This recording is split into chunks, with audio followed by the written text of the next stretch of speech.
ನಮಸ್ಕಾರ. ಎಸ್ ನ್ಯೂಸ್ಗೆ ಸ್ವಾಗತ. ನಾನು ಎಸ್ ದೇವೇಂದ್ರಗೌಡ. ಇಂದಿನ ಮುಖ್ಯಾಂಶಗಳು.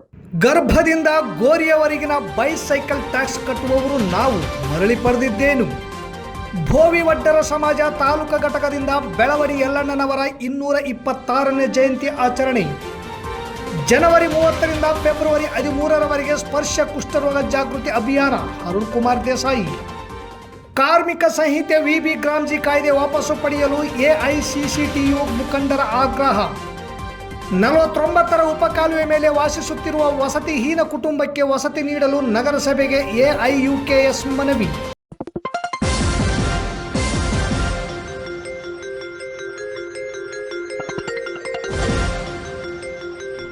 ಎಸ್ ನ್ಯೂಸ್, ಇದು ನಿಮ್ಮ ಧ್ವನಿ. ವಾರ್ತೆಗಳ ವಿವರ. ಮನುಷ್ಯ ತಾನು ಹುಟ್ಟುವ ಮುಂಚೆಯಿಂದ ಸಾಯುವವರೆಗೆ ಅಷ್ಟೇ ಯಾಕೆ ಸತ್ತ ಮೇಲೂ ಟ್ಯಾಕ್ಸ್ ಕಟ್ಟುತ್ತಾನೆ ಎಂದರೆ ಸಡನ್ ಆಗಿ ನಂಬುವುದು ಕಷ್ಟ. ಆದರೆ ವಾಸ್ತವ ಕಟ್ಟೇ ಕಟ್ಟುತ್ತಾನೆ.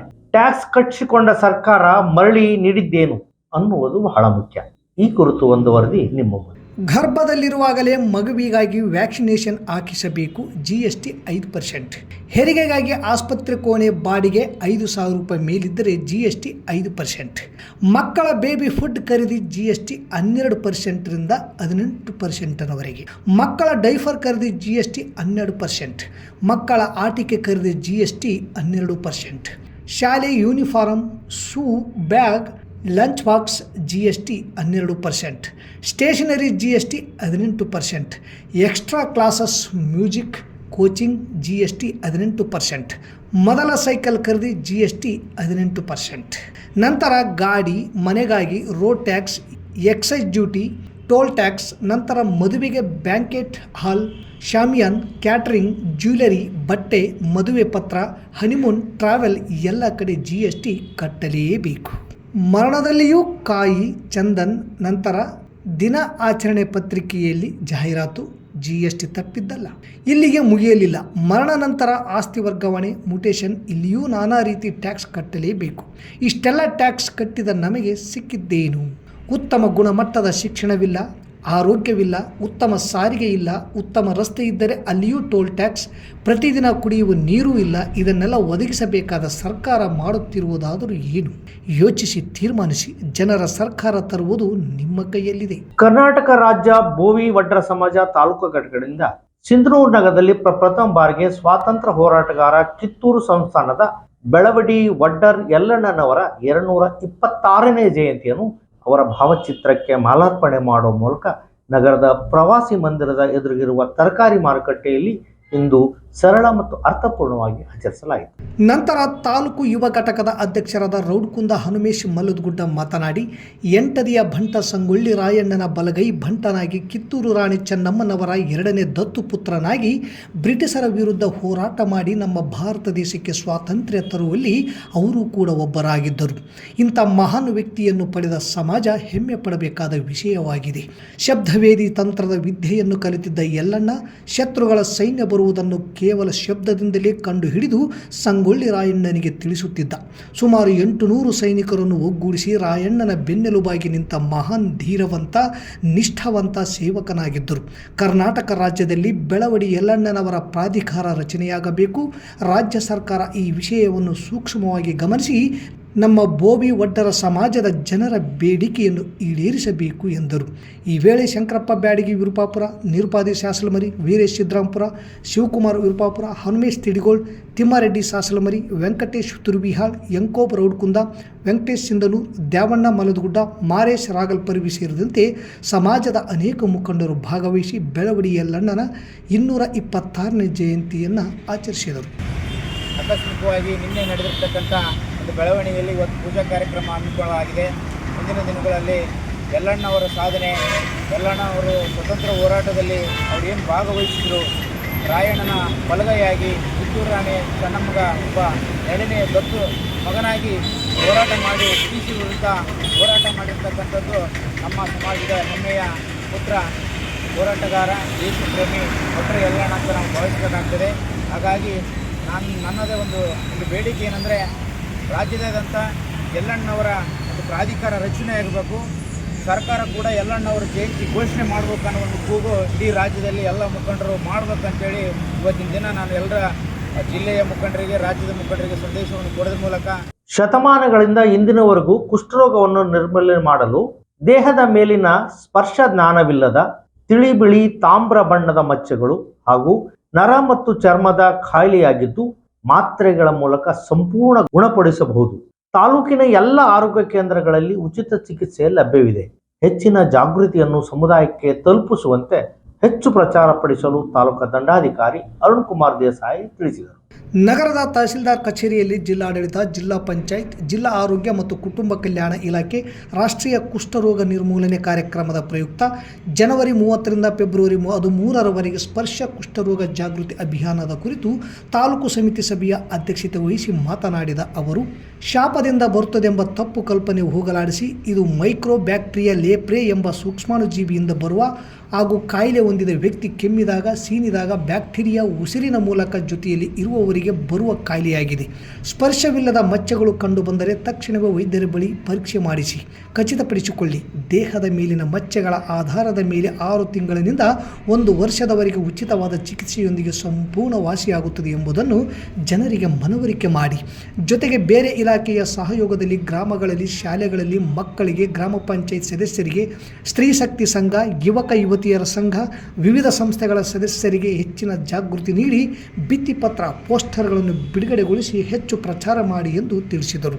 ತಾಲೂಕಾ ಆರೋಗ್ಯ ಅಧಿಕಾರಿ ಡಾಕ್ಟರ್ ಅಯ್ಯಂಗೌಡ ಮಾತನಾಡಿ, ಸ್ಪರ್ಶ ಕುಷ್ಠರೋಗ ಜಾಗೃತಿ ಅಭಿಯಾನದಲ್ಲಿ ದೇಹದ ಮೇಲೆ ಸ್ಪರ್ಶ ಜ್ಞಾನವಿಲ್ಲದ ತಿಳಿ ಬಿಳಿ ತಾಮ್ರ ವರ್ಣದ ಮಚ್ಚೆಗಳೇನಾದರೂ ಇದ್ದರೆ ನೇರವಾಗಿ ವೈದ್ಯರನ್ನು ಸಂಪರ್ಕ ಮಾಡಬೇಕು. ಈ ಕುಷ್ಠರೋಗಗಳನ್ನು RCS ಚಿಕಿತ್ಸೆಯಿಂದ ಸರಿಪಡಿಸಲಾಗುವುದು. ಕುಷ್ಠರೋಗವನ್ನು ಬಹು ಔಷಧೀಯ ಚಿಕಿತ್ಸೆಯು ಎಲ್ಲ ಸರ್ಕಾರಿ ಆಸ್ಪತ್ರೆಗಳಲ್ಲಿ ಉಚಿತವಾಗಿ ದೊರೆಯುತ್ತದೆ. ಕ್ರಮಬದ್ಧವಾದ ಚಿಕಿತ್ಸೆ ಮತ್ತು ಸ್ವಯಂ ಆರೈಕೆಯಿಂದ ಅಂಗವಿಕಲತೆಯನ್ನು ತಡೆಗಟ್ಟಬಹುದು. ಕುಷ್ಠರೋಗದ ಲಕ್ಷಣಗಳಿದ್ದರೆ ಗುರುತಿಸಿ ಸಮೀಪದ ಸರ್ಕಾರಿ ಆಸ್ಪತ್ರೆಗೆ ಕರೆದುಕೊಂಡು ಹೋಗಿ ಚಿಕಿತ್ಸೆಗೆ ಒಳಪಡಿಸಿ ರೋಗ ನಿರ್ಮೂಲನೆ ಮಾಡಲು ಜಾಗತಿಕ ಆರೋಗ್ಯ ಸಂಸ್ಥೆ ಈ ಕಾರ್ಯಕ್ರಮ ಹಮ್ಮಿಕೊಂಡಿದೆ ಎಂದು ಮಾಹಿತಿ ನೀಡಿದರು. ಈ ಕಾರ್ಯಕ್ರಮದಲ್ಲಿ ತಾಲೂಕು ಪಂಚಾಯತಿ ಕಾರ್ಯನಿರ್ವಾಹಕ ಚಂದ್ರಶೇಖರ್, ಶಿಶು ಅಭಿವೃದ್ಧಿ ಅಧಿಕಾರಿ ಲಿಂಗನಗೌಡ, ನಗರಸಭೆ ಪೌರಾಯುಕ್ತ ಪಾಂಡುರಂಗ ಇಟಗಿ, ಕ್ಷೇತ್ರ ಶಿಕ್ಷಣಾಧಿಕಾರಿಗಳಾದ ಬಸಲಿಂಗಪ್ಪ, ಸಹಾಯಕ ನಿರ್ದೇಶಕ ಅಮರಗುಂಡಪ್ಪ, ಸಮಾಜ ಕಲ್ಯಾಣ ಅಧಿಕಾರಿ ಲಿಂಗಪ್ಪ ಅಂಗಡಿ ಸೇರಿದಂತೆ ಇತರೆ ಇಲಾಖೆಯ ಅಧಿಕಾರಿಗಳು ಭಾಗಿಯಾಗಿದ್ದರು. ಕಾರ್ಮಿಕ ವಿರೋಧಿ 4 ಕಾರ್ಮಿಕ ಸಂಹಿತೆಗಳು ಹಾಗೂ ಜನರ ಉದ್ಯೋಗ ಕಸಿಯುವ EB ಗ್ರಾಮ್ಜಿ 2025ರ ಕಾಯ್ದೆಯನ್ನು ಕೇಂದ್ರ ಸರ್ಕಾರ ಜಾರಿಗೆ ತಂದಿದ್ದು, ಕೂಡಲೇ ಈ ಕಾಯ್ದೆಗಳನ್ನು ವಾಪಸ್ ಪಡೆಯಬೇಕೆಂದು AICCTU ರಾಜ್ಯ ಸಹ ಕಾರ್ಯದರ್ಶಿ ನಾಗರಾಜ್ ಪೂಜಾರ್ ಆಗ್ರಹಿಸಿದರು. ಕೇಂದ್ರ ಸರ್ಕಾರದ ರೈತ ಕಾರ್ಮಿಕ ವಿರೋಧಿ ಧೋರಣೆ ಖಂಡಿಸಿ JCTU ಫೆಬ್ರವರಿ 12ರಂದು ರಾಷ್ಟ್ರವ್ಯಾಪಿ ಕರೆ ನೀಡಿರುವ ಮುಷ್ಕರದ ಪ್ರಯುಕ್ತ AICCTU ವತಿಯಿಂದ ಫೆಬ್ರವರಿ 1ರಂದು ಬೆಂಗಳೂರಿನ ಗಾಂಧಿ ಭವನದಲ್ಲಿ ಕಾರ್ಮಿಕರ ಸಮಾವೇಶ ಹಮ್ಮಿಕೊಳ್ಳಲಾಗಿದೆ. ಈ ಹಿನ್ನೆಲೆಯಲ್ಲಿ ತಾಲೂಕಿನ ತುರುವಿಹಾಳ ಪಟ್ಟಣದ ಬಸವೇಶ್ವರ ವೃತ್ತದಲ್ಲಿ ಬುಧವಾರ ಪ್ರಚಾರ ಆಂದೋಲನದಲ್ಲಿ ಭಾಗವಹಿಸಿ ಮಾತನಾಡಿದರು. 4 ಕಾರ್ಮಿಕ ಸಂಹಿತೆಗಳನ್ನು ಜಾರಿಗೆ ತರುವ ಮೂಲಕ ಕೇಂದ್ರ ಸರ್ಕಾರ ಕಾರ್ಮಿಕರ ಶಾಸನಬದ್ಧ ಹಕ್ಕುಗಳನ್ನು ಕಿತ್ತುಕೊಂಡಿದ್ದಲ್ಲದೆ ಮನ್ರೇಗಾ ಯೋಜನೆಯ ಹೆಸರನ್ನು EB ಗ್ರಾಮ್ಜಿ 2025 ಎಂದು ಬದಲಿಸಿ ಇಡೀ ಕಾಯ್ದೆಯ ಮೂಲ ಸ್ವರೂಪಕ್ಕೆ ಧಕ್ಕೆ ತಂದು ದುಡಿಯುವ ಜನರ ಉದ್ಯೋಗದ ಹಕ್ಕನ್ನು ಕಸಿದುಕೊಂಡಿದೆ. ಕಾರ್ಮಿಕರಿಗೆ ಇರುವ ಸಂಘ ಕಟ್ಟುವ ಹಕ್ಕು, ಅನ್ಯಾಯದ ವಿರುದ್ಧ ಪ್ರತಿಭಟಿಸುವ ಹಕ್ಕು, ನ್ಯಾಯ, ವೇತನ, ಸಮಾನ ಕೆಲಸಕ್ಕೆ ಸಮಾನ ವೇತನ, ಕೆಲಸದ ಮತ್ತು ಶಿಕ್ಷಣದ ಹಕ್ಕು ಮೊದಲಾದ ಸಂವಿಧಾನಬದ್ಧ ಹಕ್ಕುಗಳನ್ನು ಇಲ್ಲವಾಗಿಸಿದೆ ಎಂದು ಟೀಕಿಸಿದರು. AICCTU ಜಿಲ್ಲಾ ಅಧ್ಯಕ್ಷ ಅಜೀಜ್ ಜಾಗೀರ್ದಾರ್ ಮಾತನಾಡಿ, ಕಾರ್ಮಿಕರು ತ್ಯಾಗ ಬಲಿದಾನಗಳ ಹೋರಾಟಗಳಿಂದ ಪಡೆದ ಕಾನೂನುಗಳನ್ನು ರದ್ದುಪಡಿಸಿದ ಮೋದಿ ಸರ್ಕಾರ ಮಾಲಕರ ಪರವಾದ ಸಂಹಿತೆಗಳನ್ನು ಜಾರಿ ಮಾಡಿದೆ. ಈ ಸಂಹಿತೆಗಳನ್ನು ಹಿಂಪಡೆಯುವವರೆಗೆ ರದ್ದುಪಡಿಸಿದ ನಮ್ಮ ಹಕ್ಕುಗಳ 29 ಕಾನೂನುಗಳ ಮರುಸ್ಥಾಪಿಸುವವರೆಗೆ ನಮ್ಮ ಹೋರಾಟ ನಿಲ್ಲದು ಎಂದು ಹೇಳಿದರು. ಈ ಸಂದರ್ಭದಲ್ಲಿ ಶರಣಪ್ಪ ಉದ್ಬಾಳ್, ಕುಮಾರಪ್ಪ, ಲಿಂಗಪ್ಪ ಬೇರ್ಗಿ, ರಾಮಣ್ಣ, ಅಂದಪ್ಪ, ಶರಣಪ್ಪ ಬಾರ್ಕೇರ್, ರಾಮಣ್ಣ, ದ್ಯಾಮಣ್ಣ ಇತರರು ಇದ್ದರು. ತುಂಗಭದ್ರಾ ಎಡದಂಡೆ ಉಪಕಾಲುವೆ 49ರ ಬದಿಯಲ್ಲಿ ವಾಸಿಸುವ 204 ವಸತಿ ರಹಿತ ಕುಟುಂಬಗಳಿಗೆ ಸರ್ಕಾರದ ಯಾವುದಾದರೂ ವಸತಿ ಯೋಜನೆಯಲ್ಲಿ ವಸತಿ ಕಲ್ಪಿಸುವಂತೆ ಒತ್ತಾಯಿಸಿ ಇಂದು ಅಲ್ಲಿಯ ನಿವಾಸಿಗಳು ನಗರಸಭೆಗೆ ಆಗಮಿಸಿ ಎಐಯುಕೆಎಸ್ ಸಂಘಟನೆ ವತಿಯಿಂದ ಮನವಿ ಪತ್ರ ಸಲ್ಲಿಸಿದೆ. ಕಳೆದ 30 ವರ್ಷಗಳಿಂದ 49ನೇ ಉಪಕಾಲುವೆ ಬದಿಯಲ್ಲಿ 204 ಕುಟುಂಬಗಳು ವಾಸಿಸುತ್ತಿದ್ದಾರೆ. ಈಗ ನೀರಾವರಿ ಇಲಾಖೆಯವರು ನೋಟಿಸ್ ನೀಡಿ ಖಾಲಿ ಮಾಡಲು ಸೂಚಿಸಿದ್ದಾರೆ. 30 ವರ್ಷಗಳಿಂದ ವಾಸವಿದ್ದ ನಮಗೆ ಏಕಾಏಕಿ ಖಾಲಿ ಮಾಡು ಅಂದರೆ ಎಲ್ಲಿಗೆ ಹೋಗಬೇಕು? ನಾವು ವಸತಿ ರಹಿತರಾಗಿದ್ದು ವಸತಿ ಕಲ್ಪಿಸುವಂತೆ ನಗರಸಭೆಗೆ ಮನವಿ ಸಲ್ಲಿಸಿದರು. ಇಲ್ಲಿಯವರೆಗೆ ಯಾವುದೇ ಸ್ಪಂದನೆ ಇಲ್ಲ. ಇಲ್ಲಿ ವಾಸಿಸುವ ಎಲ್ಲರೂ ಕೂಲಿ ಕಾರ್ಮಿಕರಾಗಿದ್ದು ದಿನನಿತ್ಯದ ದುಡಿಮೆಯೇ ಜೀವನಕ್ಕೆ ಆಧಾರ. ಈಗ ವಾಸಿಸಲು ಸ್ಥಳ ಇಲ್ಲದೆ ಹೋದರೆ ಎಲ್ಲಿ ಹೋಗಿ ವಾಸಿಸಬೇಕು? ಕೂಡಲೇ ತಮ್ಮ ಮನವಿಗೆ ಸ್ಪಂದಿಸಿ ಸರ್ಕಾರದ ಯಾವುದಾದರೂ ಒಂದು ವಸತಿ ಯೋಜನೆಯಲ್ಲಿ ವಸತಿ ಕಲ್ಪಿಸುವಂತೆ ಕರ್ನಾಟಕ ರೈತ ಸಂಘದ ನೇತೃತ್ವದಲ್ಲಿ ಅಲ್ಲಿಯ ನಿವಾಸಿಗಳು ನಗರಸಭೆಗೆ ಆಗಮಿಸಿ ಮನವಿ ಪತ್ರ ಸಲ್ಲಿಸಿದರು.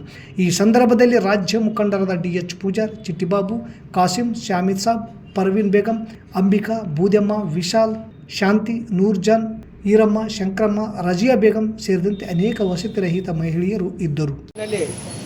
ವಾಸ ಮಾಡ್ತಕ್ಕಂಥ ಬಡ ಜನಾಂಗಕ್ಕೆ ನಿವೇಶನಿಗಾಗಿ ಇವತ್ತೇನು ಇಲ್ಲಿ ಧರಣಿ ಕೂತೀವಿ.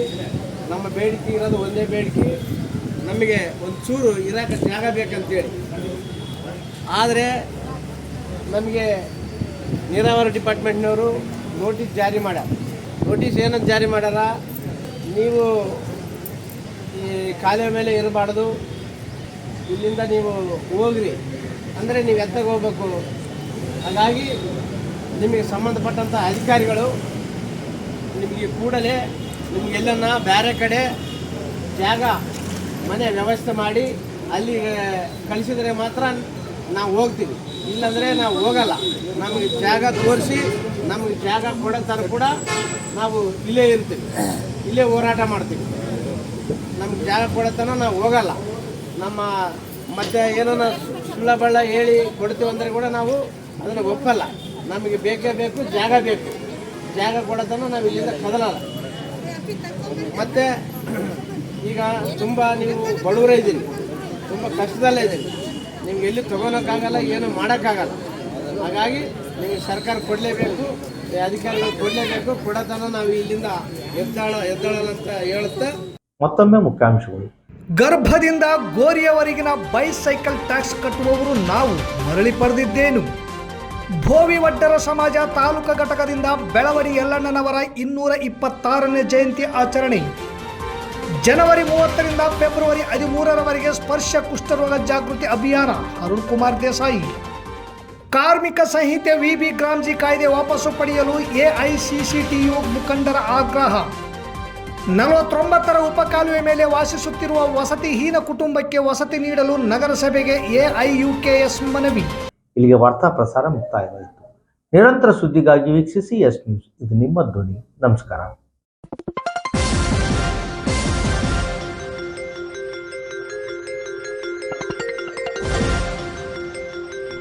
ಎಸ್ ನ್ಯೂಸ್, ಇದು ನಿಮ್ಮ ಧ್ವನಿ.